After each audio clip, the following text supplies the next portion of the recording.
What's up, YouTube? Eugene here, and I'm back with one of our favorite controversial niche brands. This is Labo and Rose 31, and I know I've discussed these and dismantled this brand and even this perfume over the years. Today, we're going to try something a little bit different.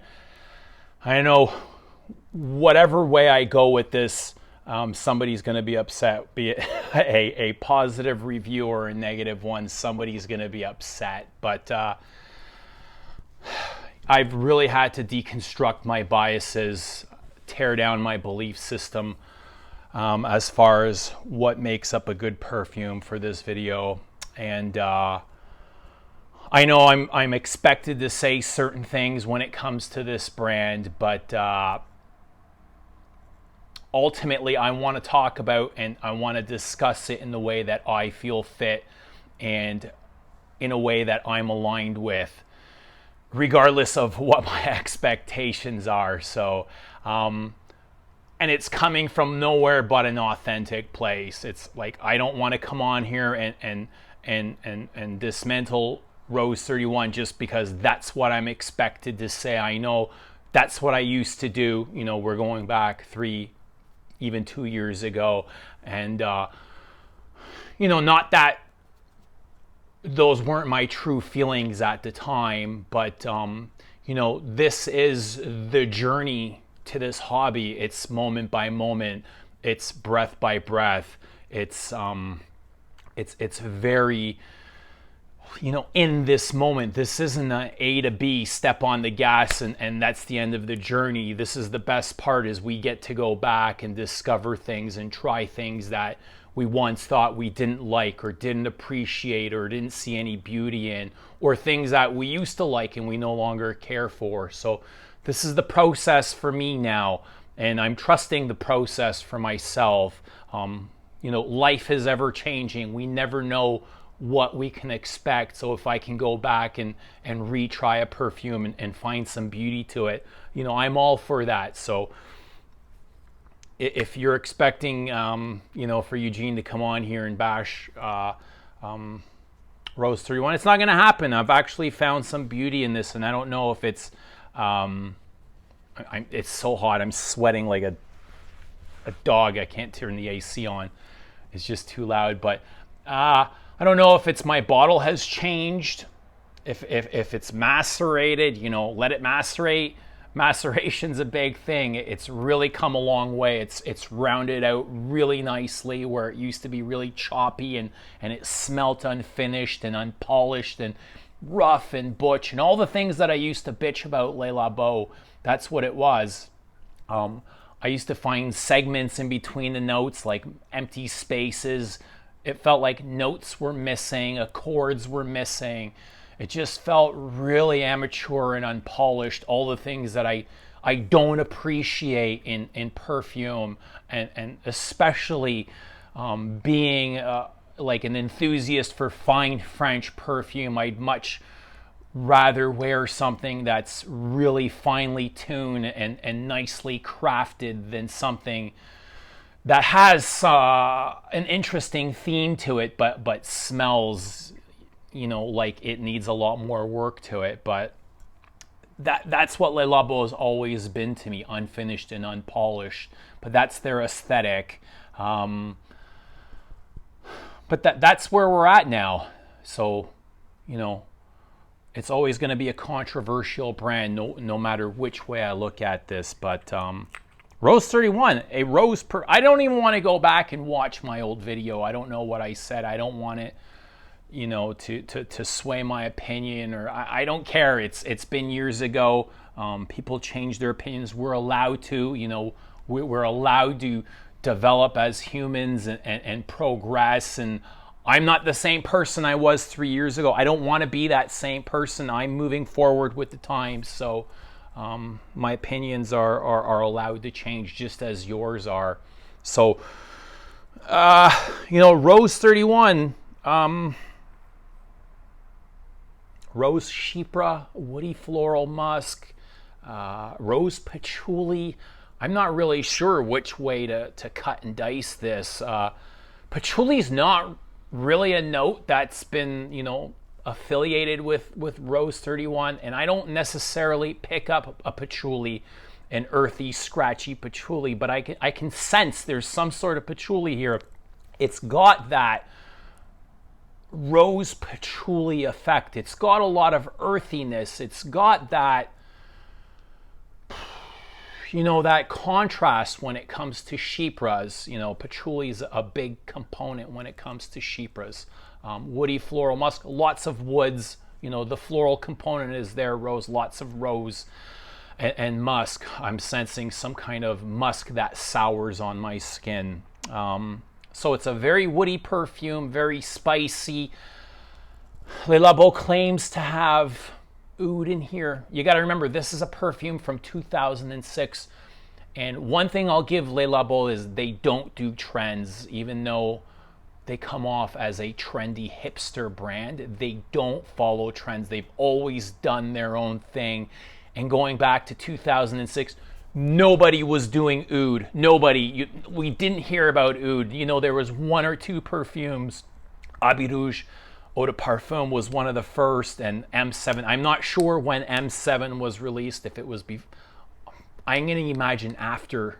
I'd have to look it up, but there were hardly any perfumes in the Western world with oud. So they claim for oud to be in here. I don't necessarily pick up an oud note, but there is a facet of smokiness to this perfume, and there's a lot of dry woods. So those are perceptions that create oud.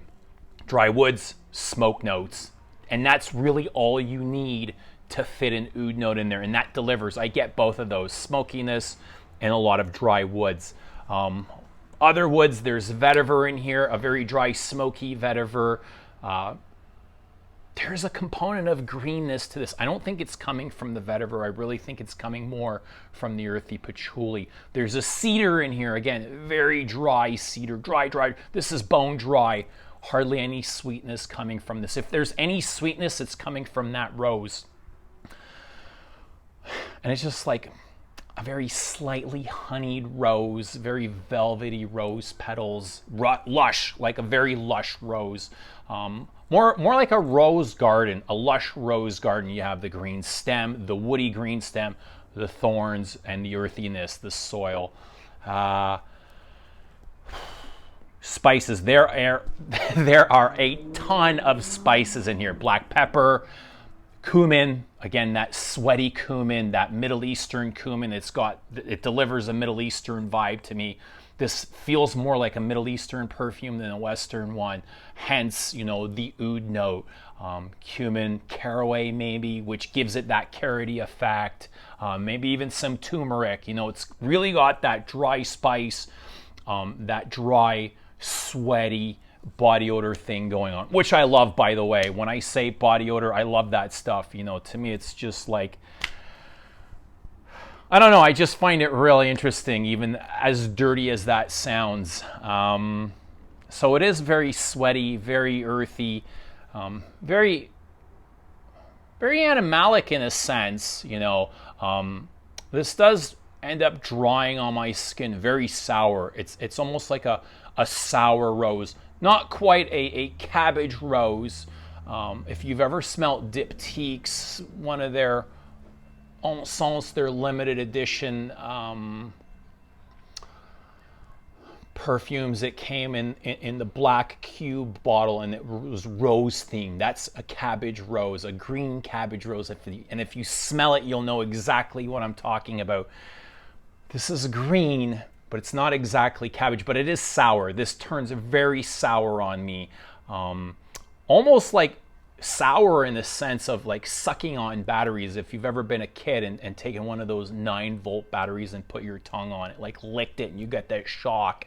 And it's just that, like, that taste and that feeling. This is exactly what this sourness reminds me of, is licking a battery. But ultimately, it's, you know, it starts off very woody, very dry, very spicy, Middle Eastern, and I get a lush rose garden, very lush roses, lots of florals. I don't get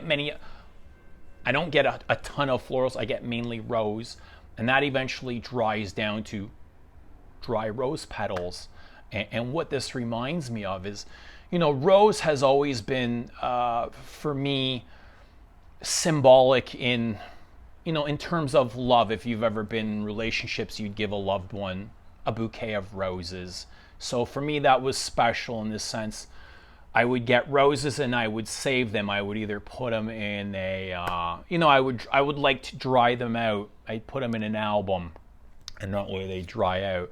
And you'd come back months later and they'd be, you know, they'd smell dry and dusty. And this is exactly what this turns into, is a very dry, dusty perfume. There's a huge hint or a blast of frankincense in here, olibanum, which gives it that dry dustiness, incense, that smoked accord.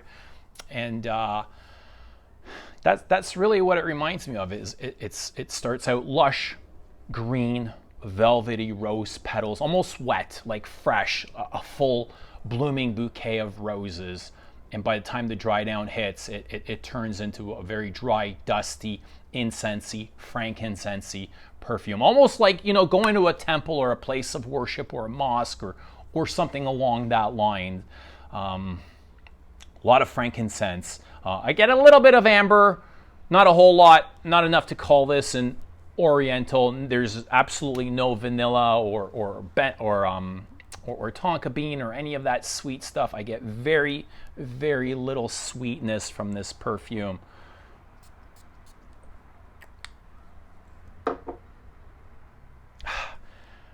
I do get it.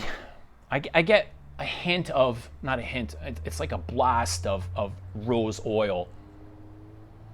You know, everything's kind of swimming in this rose essence, rose.